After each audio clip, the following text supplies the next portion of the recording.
આજે જિલ્લા સેવા સદન કલેક્ટર કચેરી નર્મદા ખાતે જિલ્લા સંકલન એવં ફરિયાદ નિવારણ સમિતિની બેઠક હતી અને આ બેઠકમાં પદાધિકારી સહિત જિલ્લાના તમામ વર્ગ એકના અધિકારીઓ ઉપસ્થિત હતા અને એમાં નર્મદા જિલ્લાના લોકોના હિતને લઈને અનેક પ્રશ્નોની ચર્ચા થઈ, જેમાં અમે પણ ભાગ લીધો હતો.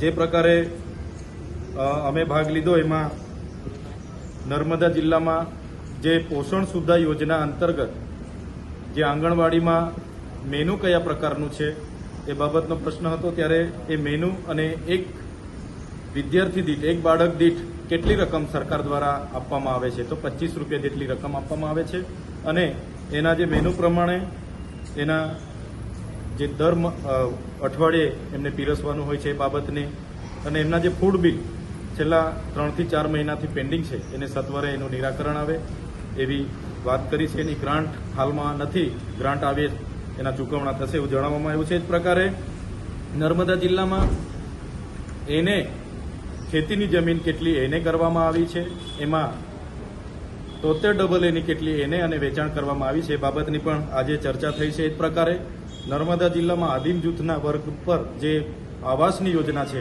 એમાં આવાસની યોજના પૂર્ણ થઈ છે, પણ અમુક નાના મોટા દરવાજા બારીના કામના લીધે ત્રીજો હપ્તો બાકી છે.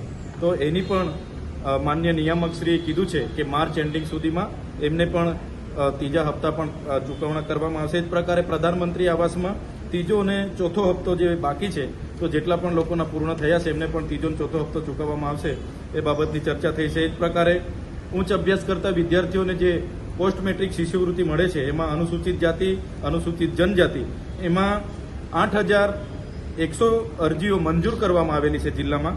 એમાંથી માત્ર 2,935 લોકોને જ સ્કોલરશીપ મળી છે. ત્યારે મેં મદદનીશ કમિશનર શ્રીને કીધું છે કે આ ફેબ્રુઆરી પૂરો થવાનો અને માર્ચની એન્ડિંગ પણ આવે એના પહેલા જેટલા પણ બાળકોની પોસ્ટ મેટ્રિક શિષ્યવૃત્તિ એમના હવાલેથી પેન્ડિંગ છે એ સત્વરે પૂરી કરવામાં આવે એ પણ અમે કીધું છે. એમણે કીધું કે ગ્રાન્ટ નથી તો અમે સરકારમાં એમના મંત્રીશ્રીને પણ રજૂઆત કરીશું.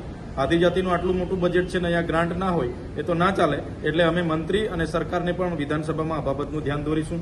એ જ પ્રકારે કુંવરભાઈ મામેરામાં પણ 511 જેટલી અરજીઓ મળેલી છે, એમાં 363ને મંજૂર કરવામાં આવી છે અને બીજી પૂર્તતા છે એ પણ માર્ચ એન્ડિંગ સુધી પૂર્ણ થાય એ અમારી આજે માંગણી હતી. એ જ પ્રકારે ડેડિયાપાડા તાલુકાના સગાઈ રેન્જમાં આવતા અરેઠી ગામમાં વીજ કનેક્શન મેળવવા માટે ફોરેસ્ટ વિભાગ દ્વારા એમને પાણીપત્રકના દાખલા આપવામાં નથી આવતા, એ પણ આપવામાં આવે એની પણ આજે વાત કરી છે.